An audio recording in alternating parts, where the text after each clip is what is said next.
Shalom, selamat pagi. Marilah kita berdoa untuk mempersiapkan hati kita sebelum mendengarkan firman Tuhan.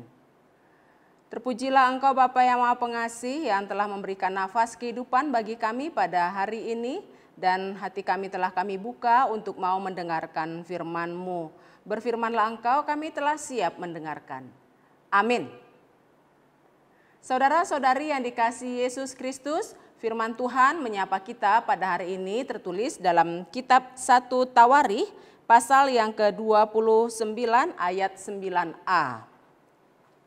Bangsa itu bersukacita karena kerelaan mereka masing-masing, sebab dengan tulus hati mereka memberikan persembahan sukarela kepada Tuhan. Demikian firman Tuhan. Saudara-saudariku yang dikasihi Yesus Kristus, kita semua pasti punya pengalaman dalam hal memberi. Kita tahu bahwa memberi itu adalah sesuatu hal yang relatif murah atau gampang, tapi bisa juga sesuatu hal yang sulit. Mungkin kita mempunyai paling tidak dua perasaan manakala memberi. Misalnya, kita bisa merasakan ikhlas sekali pada saat kita memberi. Tapi ada juga kalanya kita merasakan berat sekali untuk memberikan sesuatu. Entah itu memberikan harta, benda, pikiran, waktu, dan lain sebagainya. Manakala kita memberikan sesuatu itu dengan ketidakrelaan, maka rasanya untuk memberikan itu sangat berat sekali. Psikologis kita betul-betul tertekan dan kita bisa menjadi bersungut-sungut karena kita merasakan itu sesuatu pekerjaan dan pengorbanan yang cukup besar. Tapi apa yang terjadi apabila kita memang merelakan sesuatu untuk memberikan kepada orang lain, entah itu benda, entah itu perhatian, entah itu waktu dan lain sebagainya. Kalau kita rela memberikan sesuatu tersebut, maka kita tidak akan memperhitungkan apapun risiko yang harus kita hadapi. Entah itu waktu, kerugian dan lain sebagainya. Sebab kita memberikan dengan kerelaan. Sehingga hati kita akan bersukacita untuk memberikan apa yang akan kita berikan tersebut. Itulah yang terjadi di tengah-tengah orang Israel. Pada saat Raja Daud mempersiapkan diri dan mempersiapkan bangsanya untuk boleh membangun bait suci. Dia mengumpulkan kekayaan-kekayaan yang ada di tengah-tengah rakyatnya. Baik itu emas, baik itu permata, baik itu kayu dan lain sebagainya yang mempunyai nilai finansial yang cukup berat sekali, yang cukup besar sekali. Namun karena mereka memberikan dengan kerelaan, mereka memberikan dengan suatu hal yang keikhlasan sehingga hal itu tidak menjadi hal yang memberatkan dalam diri mereka, namun mereka akan memberikannya dengan penuh sukacita dan apa yang mereka berikan juga menjadi luar biasa gunanya, dampaknya untuk pembangunan bait suci.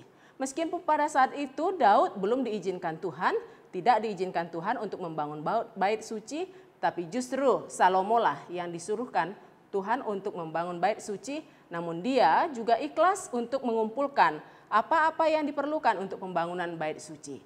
Jadi Daud sendiri ikhlas walaupun bukan harus dia yang membangun bait suci tersebut. Demikian juga rakyat juga merasakan ikhlas untuk memberikan apa yang bisa mereka berikan untuk pembangunan bait suci. Saudara-saudariku yang dikasihi Yesus Kristus, apa yang mau dikatakan dalam teks ini kepada kita? Firman Tuhan mengingatkan kita atas apa yang sudah Tuhan berikan kepada kita itu sesungguhnya bukanlah milik kita yang secara absolut. Tetapi harus juga bisa digunakan untuk kebutuhan orang-orang yang ada di sekitar kita, bahkan juga untuk kerajaan Allah. Maka dari itu bila pada saat ini kita juga mengalami suatu ajakan dari gereja, dari orang-orang di sekitar kita untuk memberikan sesuatu, marilah kita boleh memberikannya secara rela.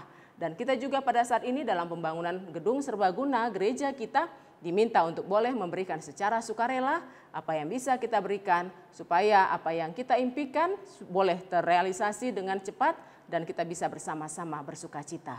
Namun intinya adalah kita harus memberikannya dengan kerelaan. Ingatlah apa yang tertulis dalam kitab Kisah Para Rasul pasal 20 ayat 35 demikian. Adalah lebih berbahagia yang memberi daripada yang menerima. Oleh sebab itu, marilah kita melatih diri untuk boleh menyadari diri bahwa apa yang ada dalam tangan kita, dalam diri kita, dalam kekayaan kita tidak absolut milik kita, tetapi juga Tuhan pakai untuk menjadi perantara untuk melengkapi hal-hal yang dibutuhkan di sekitar kita. Marilah jemaat yang dikasihi Yesus Kristus, kita boleh menyikapi diri kita untuk boleh menjadi perantara dan menjadi saluran berkat bagi orang-orang di sekitar kita. Amin, marilah kita berdoa. Terima kasih Bapa, Kau berikan harta, kekayaan, kebahagiaan, pikiran, dan waktu dalam hidup kami, yang mana kami tahu itu semua bukanlah milik kami secara absolut, tapi boleh kami gunakan sebagai alat-Mu untuk kami salurkan kepada yang membutuhkan.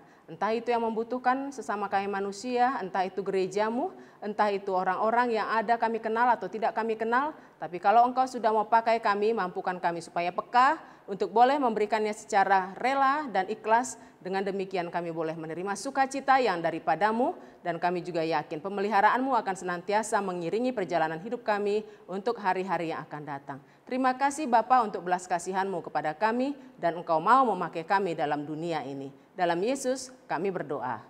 Amin.